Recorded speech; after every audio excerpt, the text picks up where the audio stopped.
Hello મિત્રો, કેમ છો તમે બધા? આઈ હોપ તમે બધા મજામાં હશો. હું પણ એકદમ મજામાં છું. તો ચાલો આપણે આજે નવી વાનગી શીખીએ. આજની વાનગી છે વેજીટેબલ પુલાવ. તેના માટે આપણે ઇન્ગ્રીડિયન્ટ્સ જોઈ લઈએ. તેના માટે 3 કપ બાસમતી ચોખા ધોઈ એને મેં અડધી કલાક પહેલાં પલાળી લીધા છે. પાણી, 1-2 ડુંગળી, 1 થી 2 ડુંગળી જેને આ રીતે મેં લાંબી લાંબી સુધારી લીધી છે.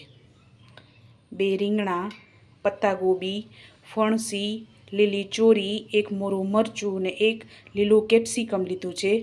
અને બટેકા, મીઠું, લસણ, આદુ અને લસણની પેસ્ટ, ગરમ મસાલો, આ રીતે લાંબા લાંબા મેં ટમેટાં કાપેલા છે, કોથમરી, રૂટીન મસાલા.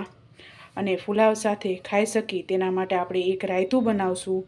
રાયતા માટે જોશે 1 ટમેટું, મોરું મરચું, કાકડી, લીંબુ.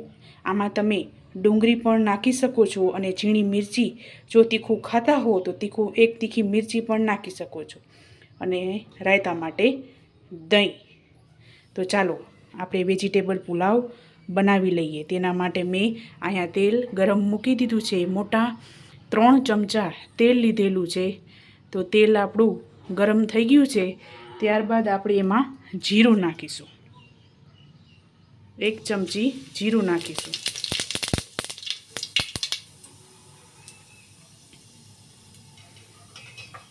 જીરું તતડી ગયું છે. ત્યારબાદ આપણે આ ડુંગળી જે કટિંગ કરેલી છે તે આમાં નાખીશું. આપણે ડુંગળી નાખી દીધી છે. ડુંગળીને આપણે ગોલ્ડન બ્રાઉન થવા દઈશું. તો આપણી ડુંગળી ગોલ્ડન બ્રાઉન થઈ ગઈ છે. હવે એમાં એક આપણે લીલું મરચું અને આદુ લસણની પેસ્ટ, લીલા મરચાં, આદુ અને લસણ આપણે નાખી દીધું છે. ત્યારબાદ આ બટેકા નાખશું. બટેકાને ચડતા વાર લાગે તેના માટે આપણે બટેકા સૌપ્રથમ તેલમાં નાખી દઈશું. 2 બટેકા મેં લીધેલા છે. આ પુલાવ હું 3 વ્યક્તિઓ માટે બનાવું છું.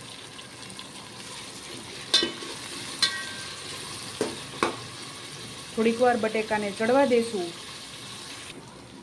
બટેકા નાખ્યા બાદ આપણે જે આ વેજીટેબલ લીધું હતું તેમાં બધું નાખી દઈશું.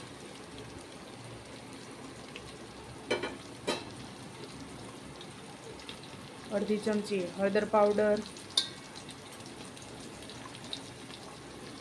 સ્વાદ અનુસાર મીઠું,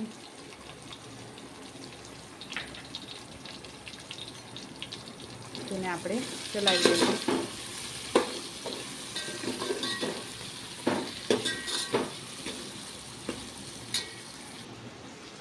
હળદર, મીઠું અને બધા વેજીટેબલ નાખ્યા બાદ આપણે વેજીટેબલ થોડા ચડી જાય તેના માટે પાણી નાખીશું. અને આપણે ઢાંકી અને થોડા ચડવા દઈશું. હવે આપણે વેજીટેબલને જોઈ લઈએ. પાકી ગયા છે થોડા.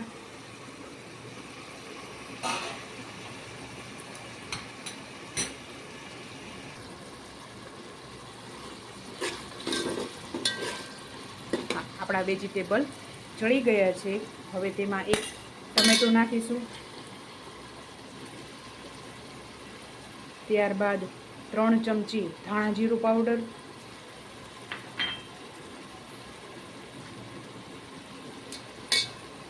અડધી ચમચી ગરમ મસાલો.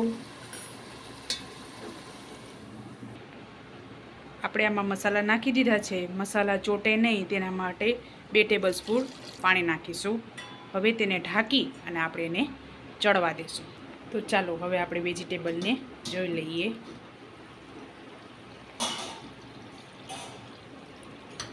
આપણા મસાલા અને વેજીટેબલ બંને ચડી ગયા છે. હવે તેમાં અડધી ચમચી તીખું મરચું, 1 ચમચી કશ્મીરી મરચું. હવે આપણે આને ચલાવી લઈશું. મરચું નાખ્યા બાદ હવે આપણે આ રીંગણા નાખીશું. રીંગણા છેલ્લે નાખવાના છે જેથી આપણા રીંગણાનો ભૂકો ન થાય. હવે આપણે આમાં 3 ગ્લાસ પાણી નાખીશું. હવે આ પાણી ઉકળે ત્યારબાદ આપણે ચોખા નાખી દઈશું અને ઢાંકી અને આપણે પાણીને થોડી વાર ઉકળવા દઈશું. પાણી આપણું ઉકળી ગયું છે, એમાં કોથમરી નાખીશું અને આ ચોખા પલાળેલા હતા તેમાં આપણે 3 કપ પલાળેલા ચોખા નાખીશું. આપણે આમાં ચોખા નાખી દીધા છે, એને હલાવી અને 20 થી 25 મિનિટ પાકવા દઈશું. ચોખા પાકી જાય ત્યારબાદ મળીએ. તો ચાલો હવે આપણે જોઈ લઈએ પુલાવ આપણો પાકી ગયો છે.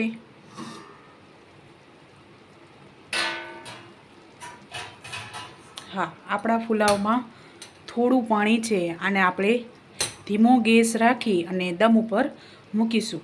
આ પુલાવને વચ્ચે વચ્ચે ચલાવવાનું નથી, કારણ કે બાસમતી ચોખા છે તો તમે વધારે ચલાવશો તો ચોખા ભાંગી જવાની બીક રહેશે.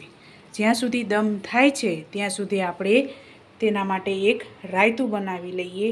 રાયતામાં અમે દહીં લીધું છે, સંચર પાવડર નાની ટીસ્પૂન, શેકેલું જીરું, મીઠું અને ચાટ મસાલો લીધેલો છે. આમાં તમારે આમચૂર પાવડર લેવું હોય તોય તમે લઈ શકો છો. તો ચાલો આપણે આ વેજીટેબલને કટ કરી. આપણા ડુંગળી, ટમેટાં, મરચાં કટિંગ થઈ ગયા છે. હવે આપણે એમાં મસાલા નાખીશું.